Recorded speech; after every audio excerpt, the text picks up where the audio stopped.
Ukraine just built a monster. Literally. It's called the FrankenBUK, a hacked-together anti-aircraft system made from Soviet launchers and Western missiles, and it's already taking down Russian drones and missiles. This thing shouldn't even work. But in Ukraine's hands, it's terrifyingly effective, and Russia's feeling it. So what exactly is the FrankenBUK? How did Ukraine create it? And why is this DIY air defense system a potential game changer? Let's break it down. First, let's discuss the actual specifics behind the Buk anti-air defense system and how the Ukrainian military modified it.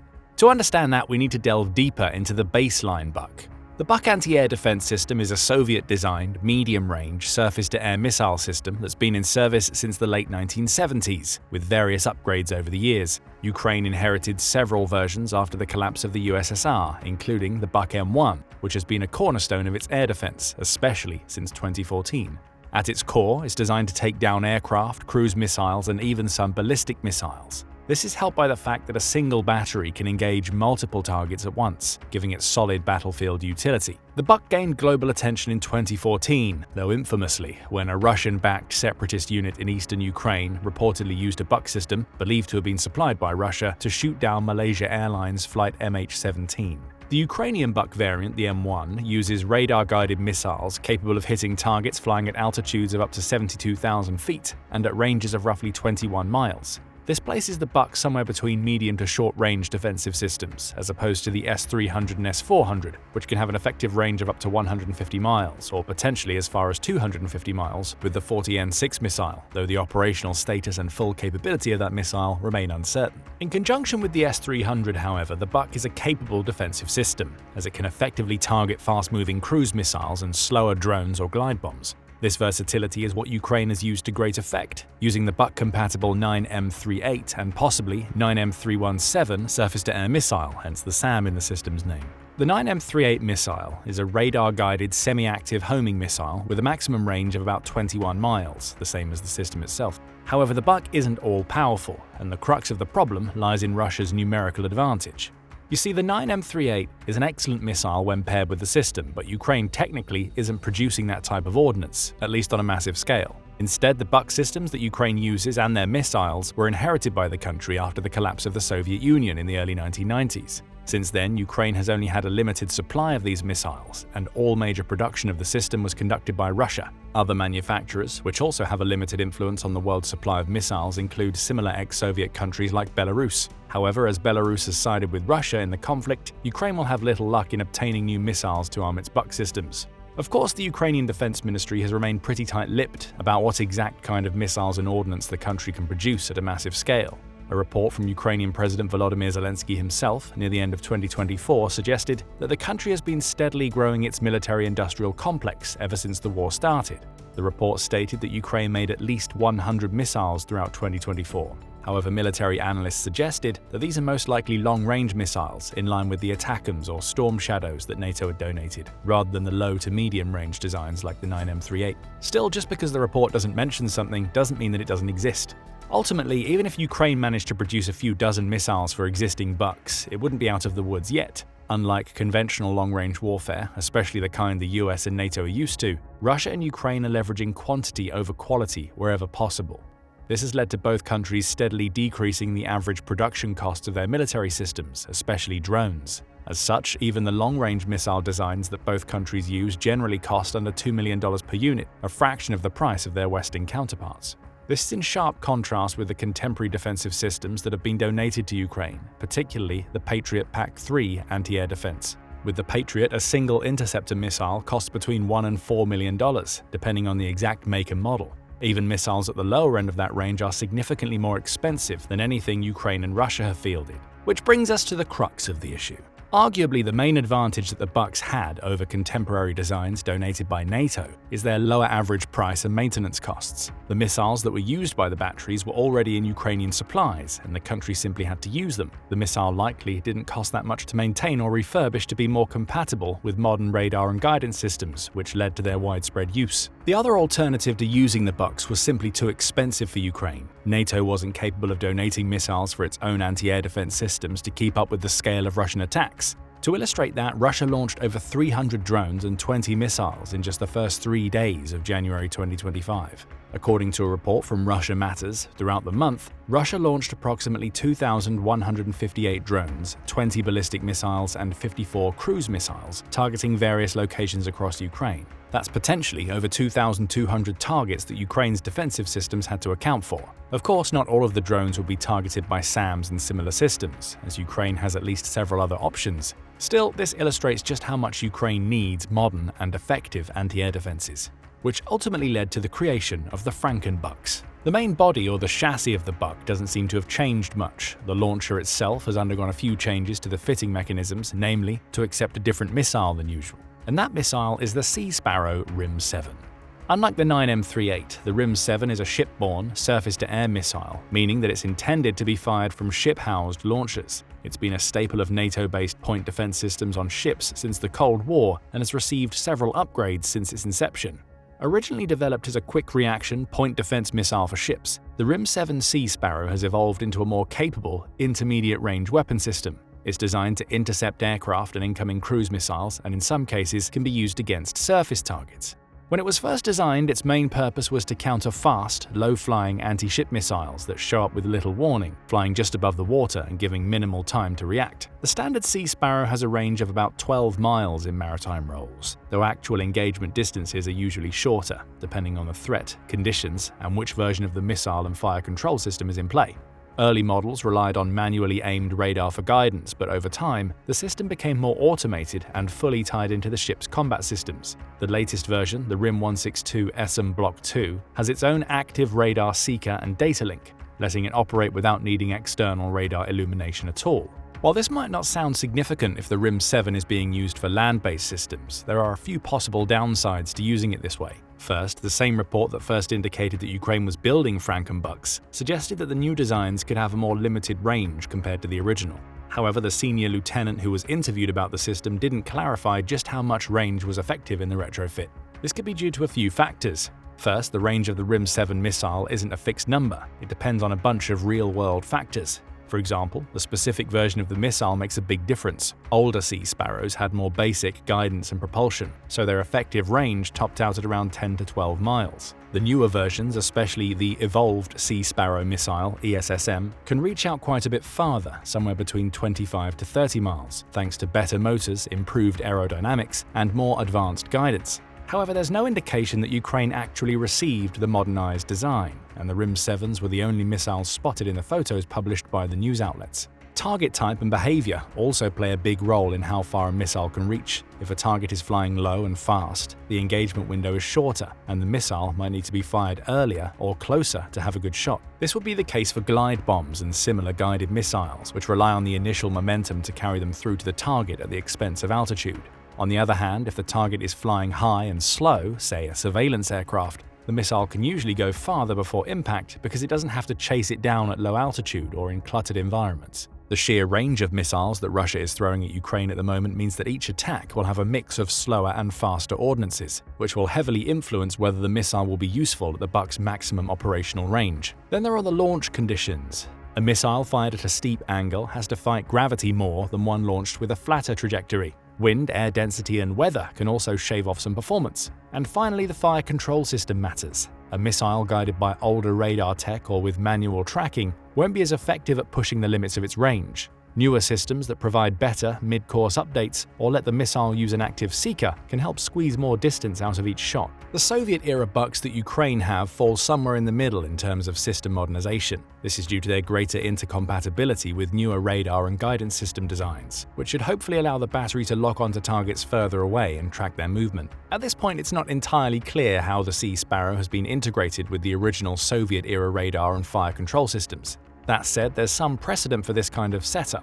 Back in 2008, the Polish defense firm Wojskowe Zakłady Uzbrojenia, or the WZU, showcased a modified version of the 2K-12 Cub, NATO reporting name SA-6 Gainful, the Buk's predecessor that had been adapted to launch RIM-7 Sea Sparrow missiles. In that prototype, the standard 3-missile launcher was reconfigured to carry 2 Sea Sparrows alongside one of the original Soviet ramjet-powered missiles. WZU later proposed another version of the Cub outfitted with canister-launched RIM-162 SMs, but as far as anyone knows, neither of these hybrid systems made it into service or attracted any buyers. In a similar vein, the Czech defense company reshape developed an upgraded version of the 2K12 Cub that incorporated 3 Aspid A2000 missiles housed in launch containers, which was unveiled in 2011. The Aspid A2000 is an Italian-made surface-to-air missile based on the same AIM-7E Sparrow that also served as the foundation for the original RIM-7 Sea Sparrow. Spain had supplied at least one Aspid A2000 battery to Ukraine for defending fixed sites, and there's a chance this system could overlap with the modified Buk setup. At the very least, it opens the door to potentially sharing missile stockpiles between the two systems, streamlining logistics and increasing flexibility. So while the RIM-7 has a general performance envelope, its actual reach in a fight depends a lot on what it's shooting at, how it's launched, and what tech is backing it up. This would all depend on how exactly Ukraine modified the Buks. Another potential downside of the modified system is that the RIM-7 has a much lower altitude reach than the Buk's stock 9M38 missile.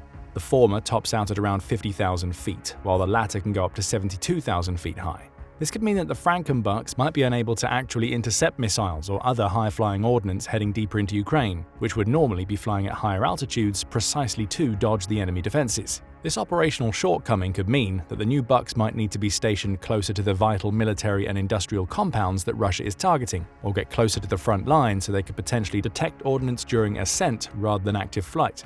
Both of these scenarios have their downsides. Firstly, reports indicate that Ukraine doesn't actually have that many Buks available, either for retrofitting or to use with original missiles. The most reliable count is a mere 50, which would leave these systems scattered across vast distances if they actually need to be deployed onto the front line, which is around 600 miles long by itself. Secondly, considering just how many drones and missiles Russia fires between one month and the next, Ukrainian intelligence services might not be able to predict where attacks will go with any kind of precision. This leaves the second scenario as the more likely one. With around 600 miles of front line to work with, Ukraine could, in theory, put 30 modified Buks to man the front line entirely, potentially leaving the rest for point defense or reinforcing areas with increased Russian activity. However, just because the Buks might have been retrofitted with tech to use the RIM-7 missiles, that might not mean they're stuck with them. The RIM-7 is actually smaller and lighter than the 9M38 missile, so the launcher actually has to be modified to house the missiles better. If the modification is reversible or relies on parts that can be removed or reattached later, which remains unclear, a single Buk could theoretically carry a mixed complement of missiles, though current stockpile limitations may make reverting to older models unlikely. This could neatly solve some of the issues analysts expect from using the RIM-7 for land-based launches. The new design could be utilized to counter faster, lower-altitude targets, while the original missile system takes care of the high-flying missiles Russia deploys. Still, even with limited performance, the FrankenBUKs are expected to carve out a niche or even excel in their job. This is due to the aforementioned costs of fielding NATO-based defensive systems like the Patriot. The Patriot is certainly much more capable than even the original Buk, considering that the former is a modernized version of a US design, namely the PAC-3 version Ukraine received, and the latter is a holdover from the Soviet era that underwent improvised improvements. However, NATO didn't supply Ukraine with that many modern anti-air defense batteries in the first place. There are 6 Patriots serving in Ukraine, while Zelensky had previously noted that it would take at least 7 of them for near-complete protection of the largest Ukrainian cities and other vital military targets. The reason for that is the steep cost and low production rate of the Patriots. Each system costs at least $1 billion, and there were only 14 deployed worldwide as of 2024. But the actual number of batteries, or launchers that the systems use, wasn't disclosed. Regardless, even if Ukraine's inventory of launchers has diminished, it still fields significantly more Buk systems than Patriots, and because the cost of deploying FrankenBUKs is several times lower, they're far easier for NATO to help maintain. While NATO doesn't have many Buks left, with most of the alliance having moved on from Soviet-era systems, the key advantage here is that the FrankenBUK relies on Western-made missiles. So long as Russia fails to destroy the new Buks, Ukraine could have a much steadier supply of anti-air defenses than before. The Buks themselves are defended by their own anti-air systems and Ukraine's fleet of drones, which leaves them in relatively safe hands to work their best on the battlefield. This lack of reliance on Patriot systems has another, perhaps even larger implication for the Ukrainian military, it being less dependent on direct US support. As mentioned earlier, the RIM-7 missile is actually an old design. While it's been used across different NATO defense installations and world navies, the manufacturer, Raytheon, had previously announced in 2021 that most US allies would receive the upgraded version of the missile and accompanying systems. The report also suggested that the upgrades don't need to be performed in the US, and that a part of the work will be done in Spain, Greece, and Australia. The same report suggested that upgrades should be complete by the end of 2022. What this means is that NATO countries could have ready supplies of leftover RIM-7 missiles from the modernization process. Much like with previous donations, all that obsolete tech would now be put to excellent use in Ukraine itself. Why does this matter? Well, ever since President Donald Trump's inauguration in January, the US-Ukraine and US-Russia relations have taken a sharp turn in arguably Russia's favor. Trump went so far as to suspend aid to Ukraine for a week in February to force Ukraine to accept a ceasefire proposal, which ended up not working for either the US or Ukraine, as Russia only accepted a limited agreement and continued with attacks anyway. The escalating tensions between Trump and Zelensky and the possible fallout of future suspensions or reduced US involvement in donations to Ukraine would mean that the Patriot systems that were donated might not be usable if the US administration doesn't actually send the missiles for them. That leaves the rest of NATO, Europe in particular, to bridge the gap and stock Ukraine with their own versions of anti-air systems. The FrankenBUK is only one such design. Since it revolves around technology that's technically no longer in use in Europe, or at least it shouldn't be, European countries could send over whatever remains of their existing stock and focus on renewing their own supplies internally. In the same vein, countries like the UK and Denmark have independently created different defensive systems for other areas of warfare, like the Grave Hawks, which use air-to-air missiles instead. The increased activity from the European side of NATO shows exactly why Ukraine needs every defensive system it can get its hands on. The war in Ukraine is, in many ways, a proxy conflict between Russia and NATO. While Russia hasn't deployed every experimental or next-gen system in its arsenal, like the T-14 Armata tank, which remains largely sidelined due to cost and performance issues, it has fielded much of its most advanced, usable equipment.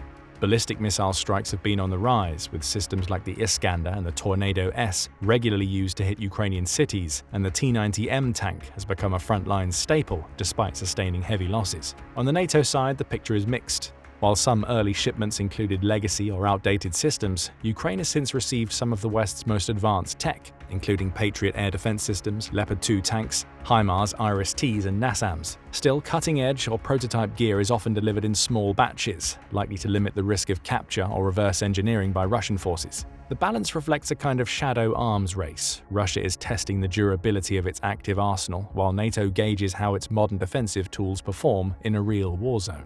Either way, if Ukraine loses the war, Russia will gain access to many of these resources and potentially endanger security on the NATO-Russia border. This increased risk, coupled with the US potentially having a smaller involvement in NATO itself, means that Europe might be left all on its own if Russia decides to look to the West for its future conquest. This is why NATO has been adamant about trying out new designs and improvising as much as possible in Ukraine. If they don't do that now and in Ukraine, they might have to do it anyway in the future, but in their own native countries. So far, the FrankenBUKs seem like they show promise, along with many other new or improved designs that came from NATO-Ukraine collaborations. While they likely won't be able to single-handedly defeat Russian missiles and drones, they present a significant improvement in layering defenses to allow Ukraine an added degree of safety. But what do you think? Will these FrankenBUKs make a difference? Thanks for watching and leave your comments below. Now go and check out Ukraine's FrankenSam is so good, the US wants it now, or click this other video instead.